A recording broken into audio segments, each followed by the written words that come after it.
In your opinion, what is society's definition of a real man? I would say, in my experience, it would be like hardworking, stable, kind of like that work hard, play hard mentality in like all facets of life, and just kind of like they have no worries, but they just kind of strive and are super outgoing and stuff like that. I'd say. Is that exhausting at times? Yeah, I would say that there's like a lot of pressure around just being like super confident in working hard and kind of keeping your head down, but also just like having to have no worries in the world at the same time, and it's like super hard to reach that level at all times. Yeah, it is. Yeah.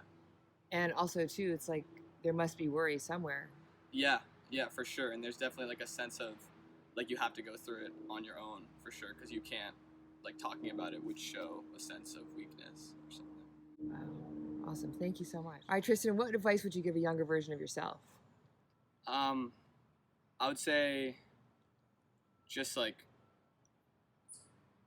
don't don't conform to what other people think is best for you. Just like no matter how hard it gets, like whatever your friends are saying, whatever your family is saying, like if you can, I know some people aren't in the position to do that, but just try to do and pursue things that make you happy, because that's really all that matters. I would say that like that's the number one thing for me that I want to like live with from now on. I feel like now that I got more perspective since high school, being in college and meeting some really good people, it's like, you only have so much time, so you should really do what's best for you, and don't be afraid what other people think. Like, you got to seek out the people in your life who are gonna There help you go. help let you do what you want to do. Like there's some people who are gonna be they're just gonna be super empathetic and honest, and they're gonna give you what you want to hear and what you need. And there's gonna be some people who are gonna be afraid to. So you should stick around those people. Know who's who in your zoo. Yeah. All right, Tristan, can you tell us, do you have a mentor?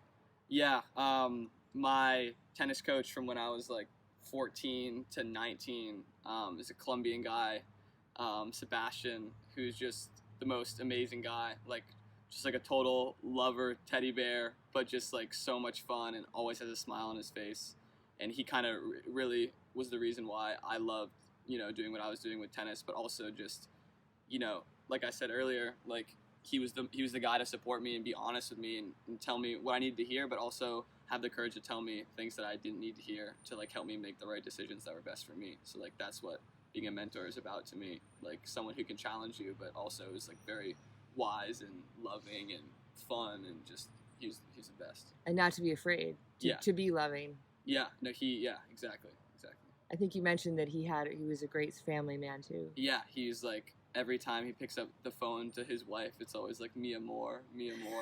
And me and my buddies make jokes that he's like, he has to do everything for her, but he loves it, and he always has a smile on his face, and you can just tell that he's happy doing what he's doing. So like that's why like he was a big mentor to me. He always took this joy with him, whatever he did, no matter how hard he works, no matter what was going on. Well, I hope he gets to see this. Yeah, I hope so.